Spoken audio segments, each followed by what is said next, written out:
Ezekiel saw the wheel. This is the wheel he said he saw. These are unidentified flying objects that people say they are seeing now. Are they proof that we are being visited by civilizations from other stars? Or just what are they? The United States Air Force began an investigation of this high strangeness in a search for the truth. What you are about to see is part of that 20-year search.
That's it. That's it. I saw them, and all I wanted to do was get to a phone. You believe me, don't you, Captain? You know, I've read about UFOs, I've heard about them, I've never seen one myself. It's too bad you didn't have film in that camera. Well, I thought I bought some of the BX before I checked out. Pete? Lieutenant Staley, Sergeant Pete Cochran. Lieutenant? Pete, I want to crank out a priority Twix to Wright Pat, Project Blue Book. Yes, sir. Lieutenant, now let's get all of our ducks in a row. Now, you checked out of Stead yesterday evening? I just finished survival school. I was reporting to Colby Air Force Base with a delay en route in Los Angeles. My wife lives there. She works in admissions at UCLA. All right. Now, you want to fill this out, name, rank, serial, the usual? I still can't get it out of my mind. That machine, whatever it was.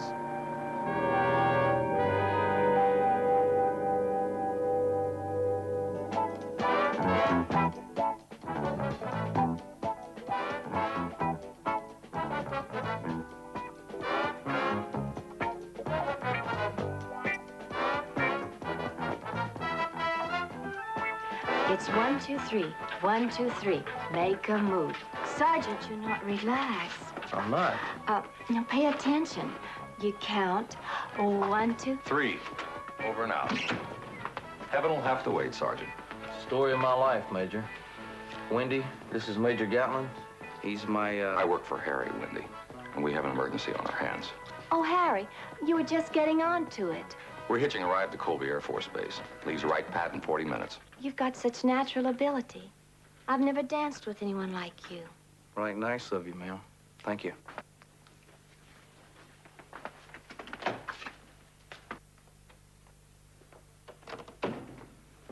much do these lessons cost you, Harry? Well, I get a special rate because I passed the entrance exam. It's $150 for 8 lessons. You heard what she said. I got natural ability. Oh, Mr. Keller, you have such natural ability.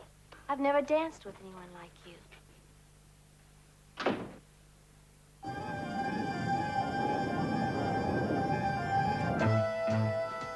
Does Lieutenant Staley's 201 tell us anything? Went to Stanford, ROTC program, communications major. Graduated with honors, called to active duty upon graduation. Regular commission? No, reserve. Goes off active duty in July. Jet qualified.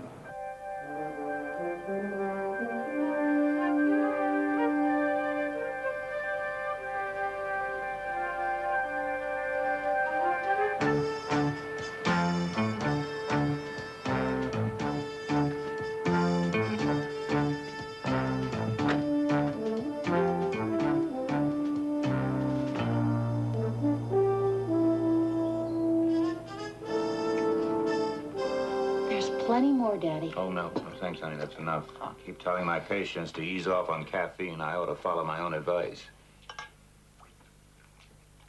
You know, when I was in the Air Corps, 0930 hours meant just that. Well, I hope they get here. I'd like to get this thing cleared up. Project Blue Book. Any bets?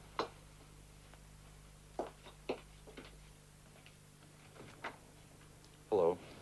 I'm Major Gatlin. This is Sergeant Fitz, Foreign Technology Division, Project Blue Book. We have an appointment with Lieutenant Paul Staley. I'm Mrs. Cynthia Staley. Won't you come in?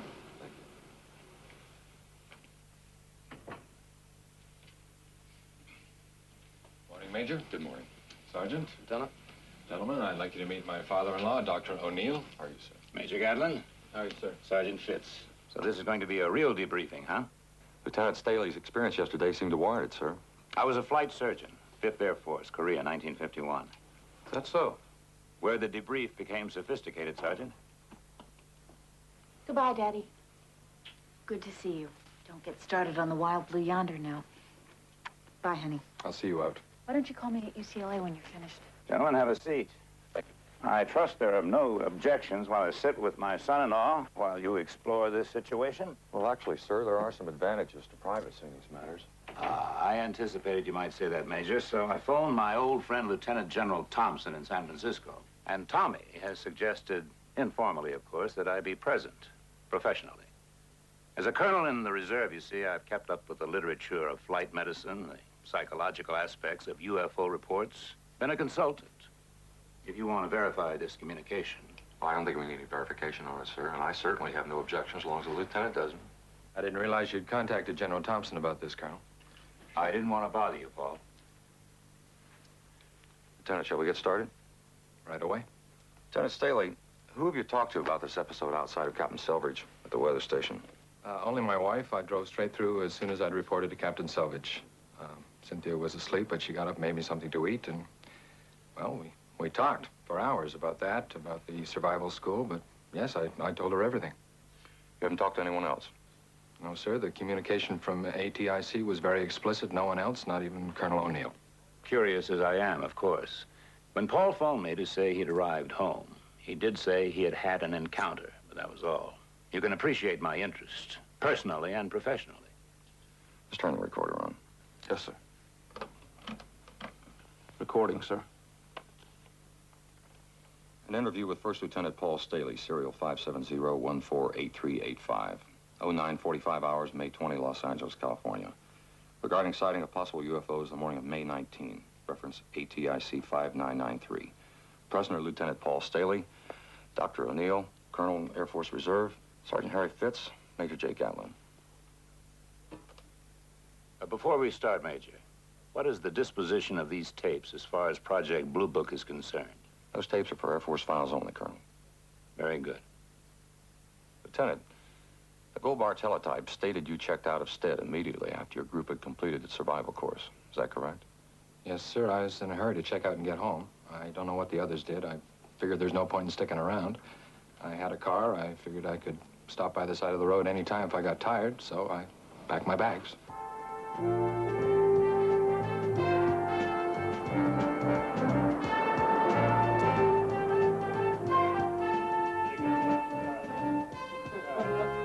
Hey, come on, Paul. What's the hurry? Stick around. We're working up to a party here. Looks like you started already. 48 days with you people in the middle of nowhere is ample.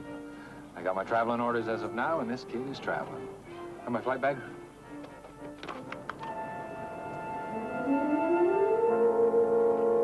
Lieutenant Staley, Major Burnham strongly recommends that all the men who graduated with him drink to their outstanding record of less than 8% washouts. Sir, Lieutenant Staley kindly thanks the Major for his recommendation. Salute. Salute.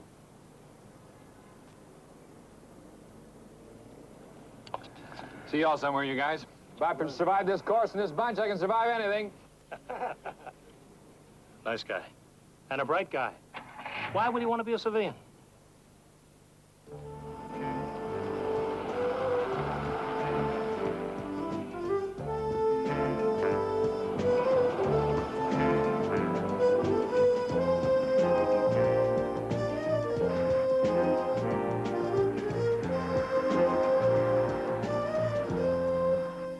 I knew it'd be easier driving at night in the desert, so I kept on going.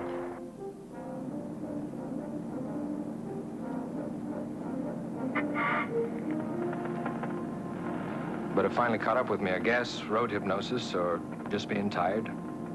And with that, we bring a close to our evening's broadcast.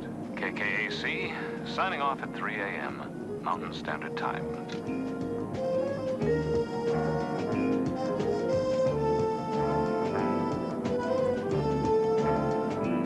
So I got smart, pulled off the side of the highway to sleep for a while.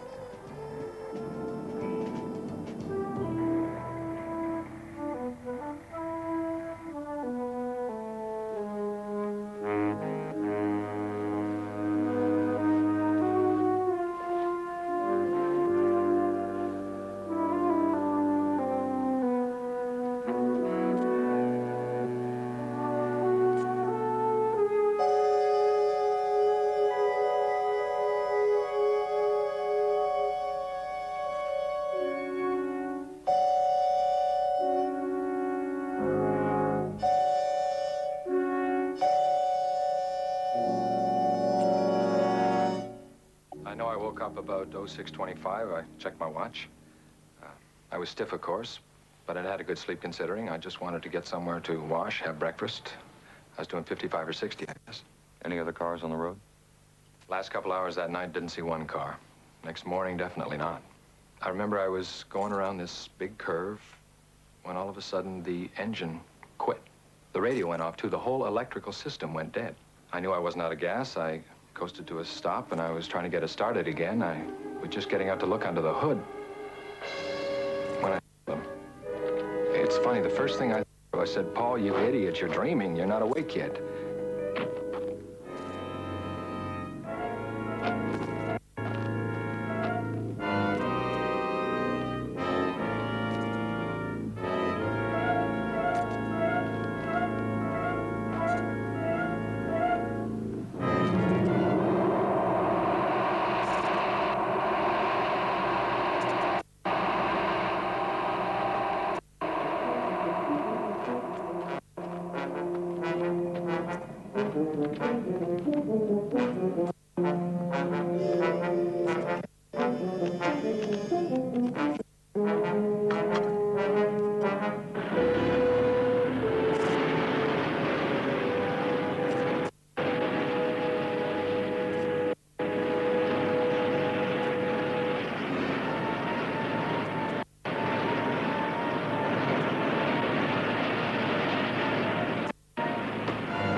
and the engine kicked right over. It was weird. I don't understand it. Well, you gentlemen know the rest. There's nothing more I can tell you. We'd like you to try and draw or sketch the machines you saw, if you would, sir. Gentlemen, I'm doing surgery in an hour. Major, I appreciate your allowing me to sit in. I assure you I'll keep it completely confidential. Paul, would you walk me to my car? All right, Major? Certainly, sir. Sergeant? Sir, there's coffee in the kitchen. Help yourselves. Thank you very much. Real nice apartment. Sure is. How do you want yours? Black, thanks. Interesting. Mage, take a look at this.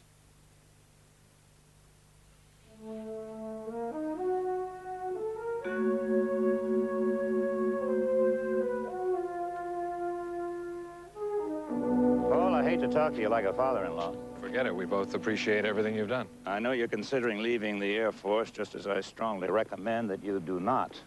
Let's face it, this town is full of unemployed communications majors who graduated with honors. But listen, this is a real opportunity. I suspect your report will be buried just as these UFO investigations usually are. And I'm not ready to present my opinion on your experience, at least not yet. But you're going to be the center of Air Force attention over the next few weeks. First Lieutenant Paul Staley will be a name everybody will know. Capitalize on it. Cooperate. Colonel, what happened to me really happened. And I'm going to tell it like it is.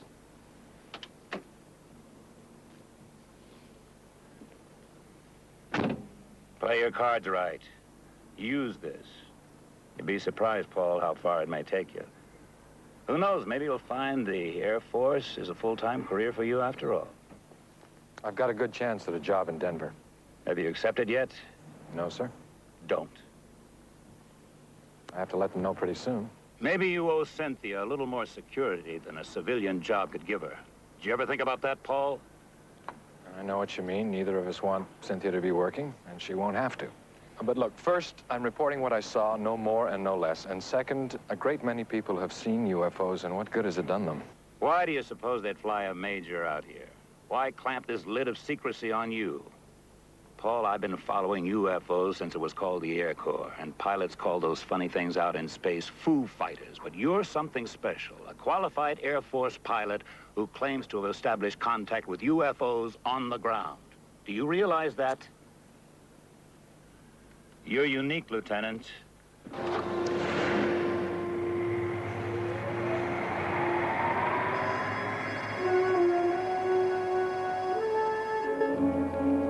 I'm transmitting all the sketches Lieutenant Staley drew for us right now. And the interview tape's being transcribed, and it'll be at Wright-Patterson in the morning. All right, sir, we'll carry through on our end, but why? Oh, I see. No, I haven't, but I'll be talking to his wife later today. All right, sir. Goodbye, sir. That was right, Pat. Base commander out at Colby is convening a hearing board next week. Why? Lieutenant Paul Staley requested it.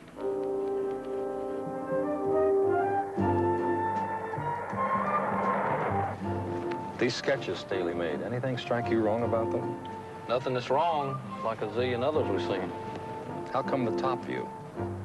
You lost me, Major. Lieutenant Staley was specific. He walked up close to within 50 yards, he said. Then they flew directly over his head. Staley didn't give us any view of the undersides of the machines. No, sir, he didn't. How did he know what they looked like from the top?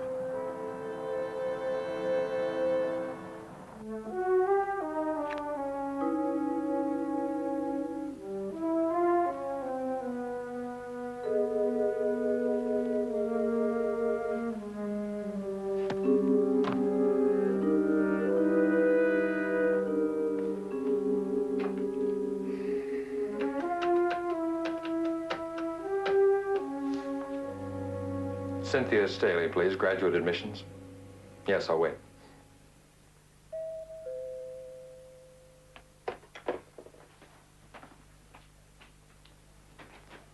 Yes. Lieutenant Paul Staley, please. I'm Lieutenant Staley. Personal and urgent, sir. You sign here, please.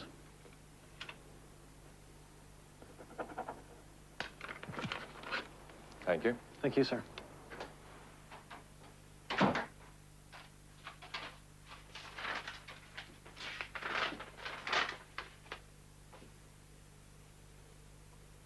Good.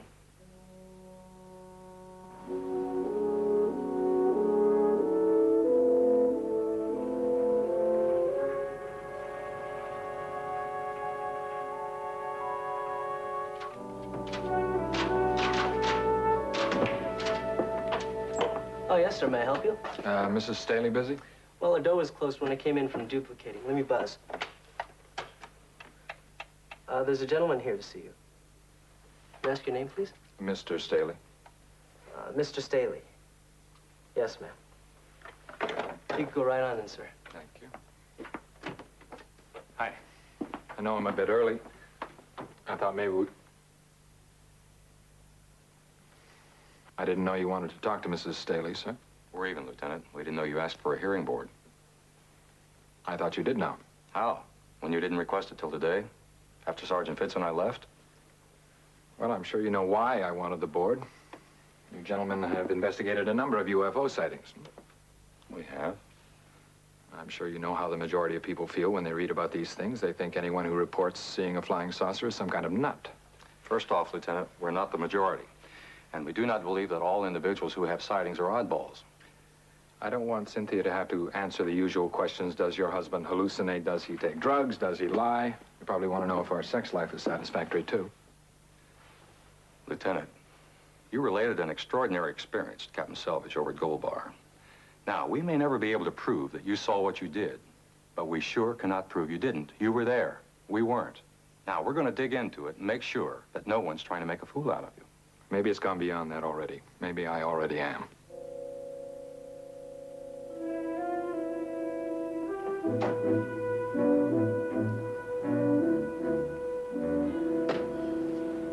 We're early. We'll have to wait at the bar for our table. I could use something tall and cool. We'll be there in time. That hearing board you talked about in my office this afternoon? Mm-hmm. What's that all about? I want the Air Force to understand that I really saw those machines. And the hearing board makes it official? Only that I'll be on the record more officially than I am now. This thing has really gotten to you, hasn't it? You didn't see what I saw, Cynthia. I doubt if anyone will ever really believe me, but I'm sure as hell gonna try. Well, what if they don't? You don't believe me, do you? Is it important to you that I believe you? It's always the way with us, isn't it, Cynthia? If your father says it, it's fine with you. But if I have a problem, as long as the two of you work it out to your satisfaction, everything is okay. Why do we always have to go through this, Paul? Why? I mean, it's no secret that you've always resented Daddy. That's not true. I have a great deal of respect for him. I just wish he would let us lead our own lives. I think he does. I don't. Okay, what's next? You pack up and move to a hotel again like you did 3 months ago? No, not this time, Cynthia. Look, let's not talk about it anymore, okay? Let's just be grateful that we've got some extra time to spend together tonight, okay?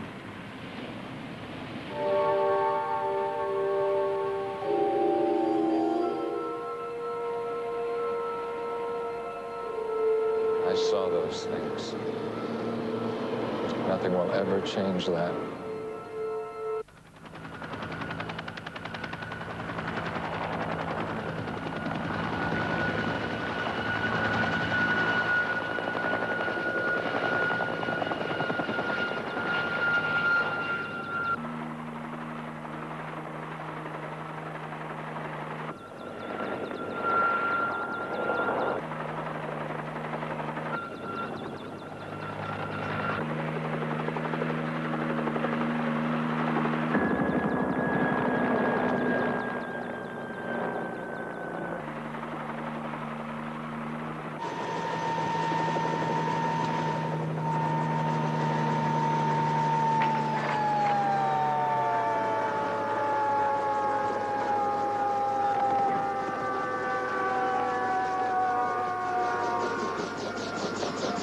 pretty sure this is it. It's very close, yeah. The way the road curves over there and the hills they flew over. I think it may be a few yards further down there, Major. All right.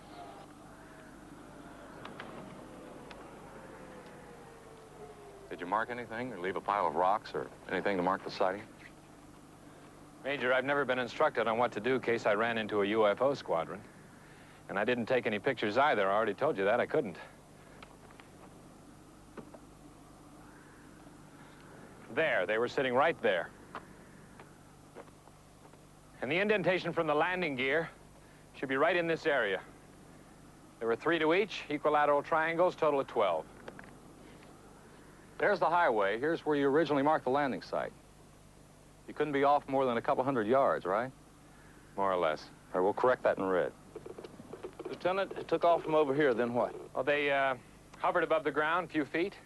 I was right over there.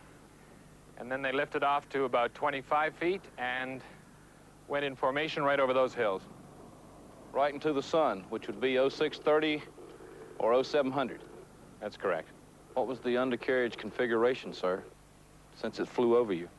Well, the glare was so bright I couldn't make out any detail.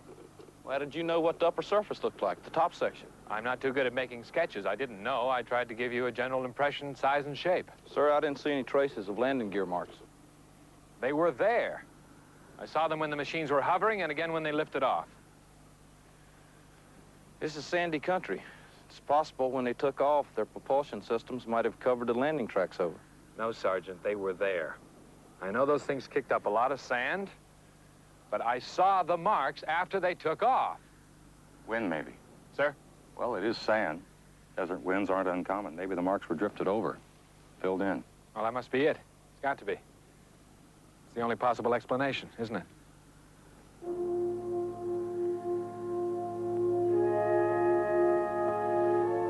Yeah, I know. No physical evidence. No fuel residue, no piece of hardware, nothing. How am I ever going to prove this? What more can I tell you? He completed the course in excellent physical condition, mentally alert. He's one of the best young officers I've ever trained. His 201 proves that, doesn't it, Major? Particularly the way I graded him, top 10%. Yes, sir, we noticed that. Would you consider him capable of falsifying an official report? Oh, not on your life. No way. Was he a practical joker? Not for 7 weeks. Not taking this course. Have you been through yet, Major? I come up in November. What I was getting at is, could you accept the proposition that this sighting of his might be a hoax? Well, I don't happen to believe in UFOs myself. But if Paul Staley said he saw some, I believe him. Just one more question, sir. And this one's personal. Is this survival course really as tough as we hear, sir? Even in the latrines, Sergeant.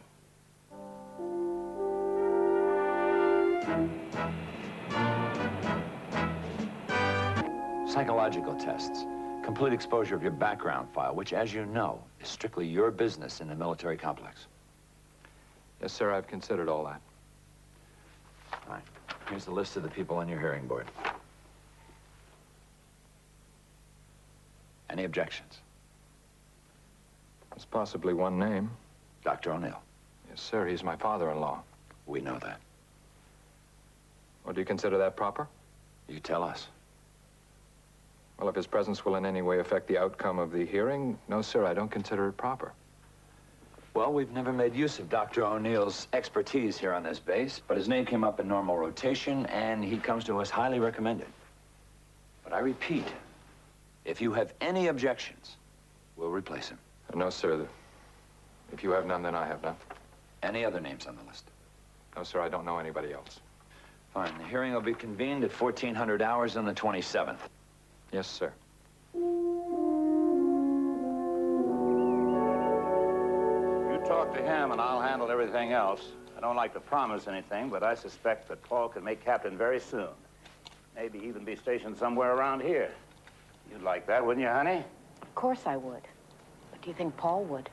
Well, if he wouldn't, he's simply not using his head. Although there have been moments recently when I've had my doubts. This UFO business, seeing these things or thinking he saw them, has become an obsession with him. I'm really concerned, Daddy. Cynthia, your mother never knew how to appreciate the good things that we finally acquired. But you do. I want so much for you.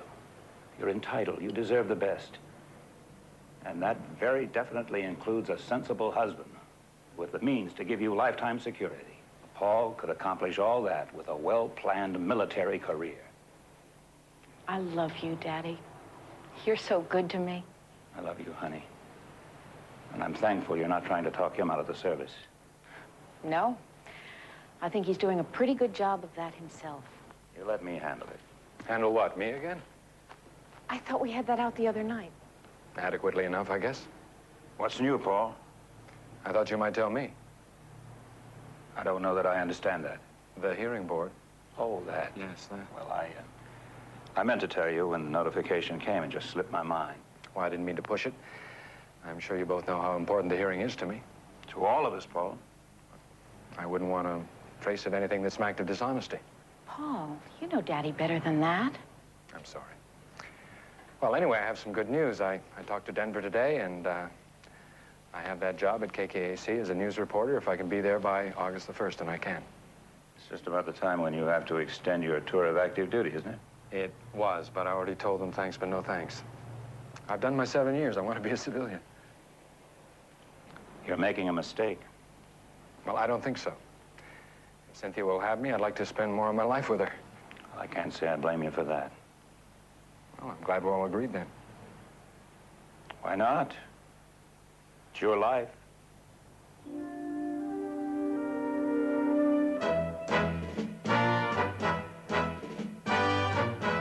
I know we've almost concluded this rather lengthy hearing, but I also know we've been here for 4 hours, and I wonder if a short break might not be in order. Colonel, I believe my evaluation is all that remains, and I assure you it'll be brief. In fairness to Lieutenant Staley, who has certainly been subjected to a great deal of personal strain, I feel we should continue. Just for a few minutes. Very well, Dr. O'Neill.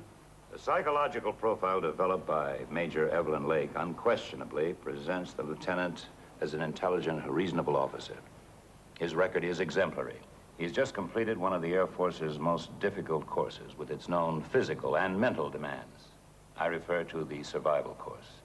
In many ways, then, Lieutenant Staley is not the typical individual who is reported sighting UFOs, just as his encounter on the ground at close range is far from typical. In fact, it is most certainly unique in the many thousands of cases that have been investigated. Let's begin with that survival school course and his completing it on 18 May last. He had to be plagued with complete physical and mental exhaustion, as everyone who completes the course is. Nevertheless, Lieutenant Staley decided to drive straight through, almost 600 miles. Strange decision, at best, in view of his fatigued condition. Perhaps that is precisely what caused his temporary loss of memory. Example, in his interview with Major Gatlin, Lieutenant Staley declared he'd had no drinks, no intoxicants, no alcohol.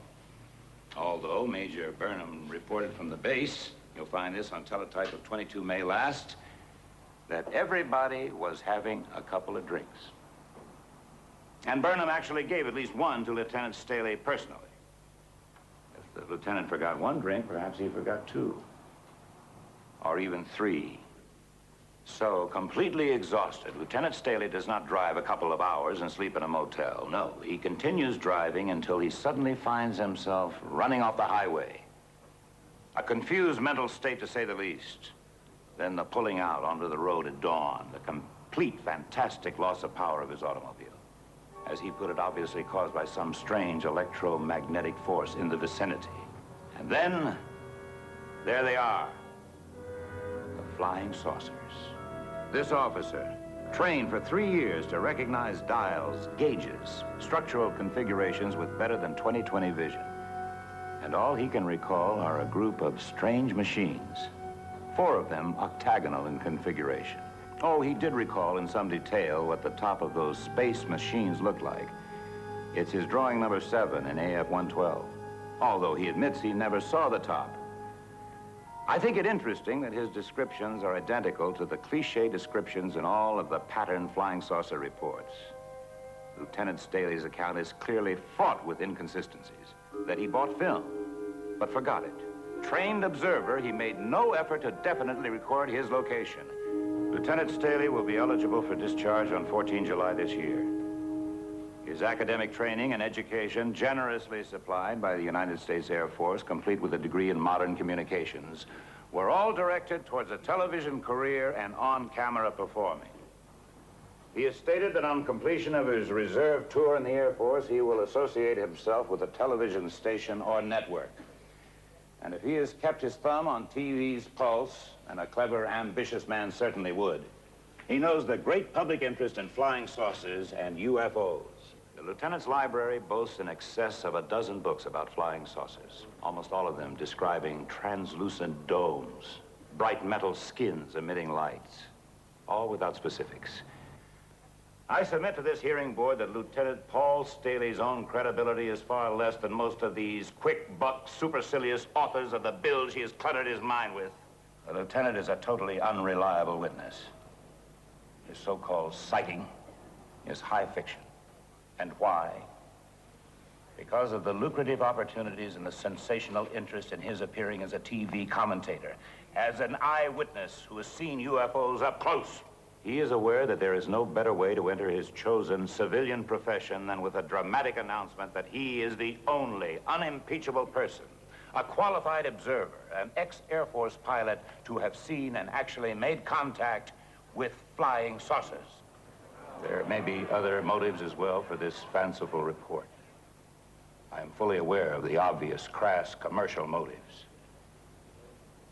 I'm sure you are too.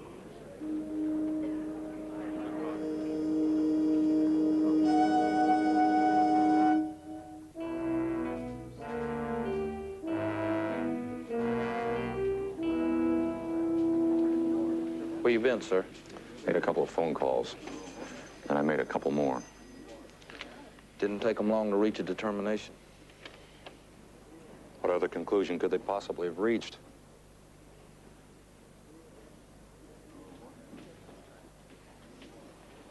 Little going away present from your father?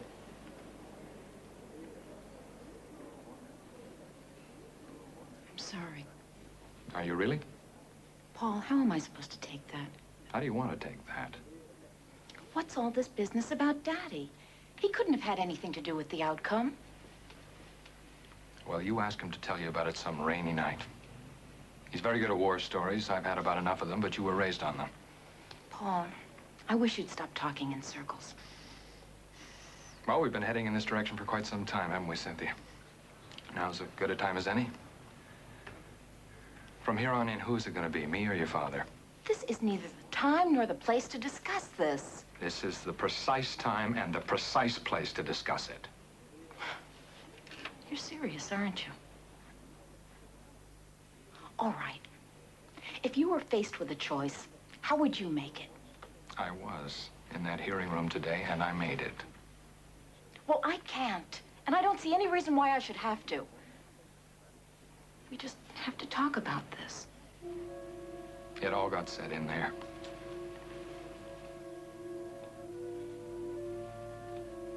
Goodbye, Cynthia.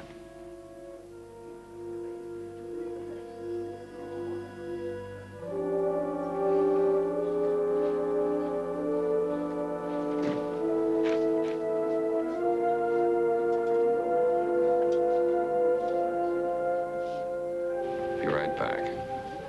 Take it to him, Major. Doctor? Major? They ought to give you the Academy Award for your performance in there. Take it easy, Major Gatlin. Like you did with Staley? You've got about as much objectivity as a shark with an empty stomach. Easy, Major. I've been involved in this project for a number of years, and I've never witnessed a more thorough job of character assassination. Now, maybe you don't think it's important to people who have these sightings, but we do. Some of them tell us they've seen what they believe are unidentified flying objects. That's what put us in business, to try to identify. You know the ground rules of Blue Book as well as I do. Now, I don't know what your reasons were for that travesty in there, but I do know that you've slapped a label on one young man he's going to wear the rest of his life. 6 Air Force officers of high rank made this determination, Major, and it stands. We believe Lieutenant Staley tried to perpetuate a hoax, a pure hoax. And you're right, I know my Blue Book history. Enough to know you've dealt with a good number of these. Only when they were thoroughly proven to be such, and this one is not. I'll tell you, O'Neill, we're going to dig into this, and we'll pull up an answer, too, as to what motivated you today. And in the meantime, the Air Force won't be needing your services anymore in this field. You're making command decisions now, are you? No, sir. Headquarters Air Force. Very well, Major, but I called it as I saw it. Now, what would you have done if you were me? Can I wait a while before I'm you?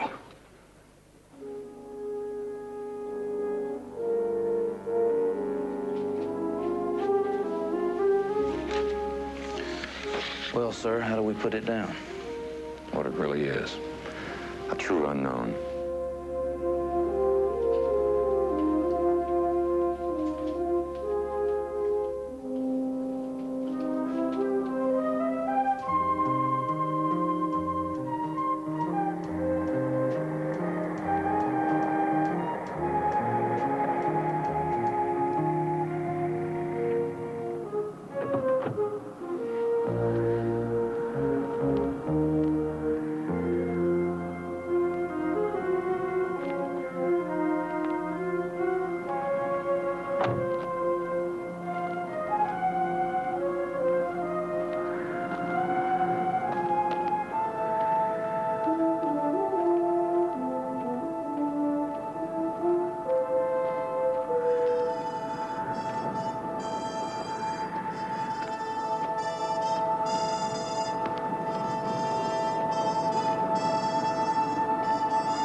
Damn fool.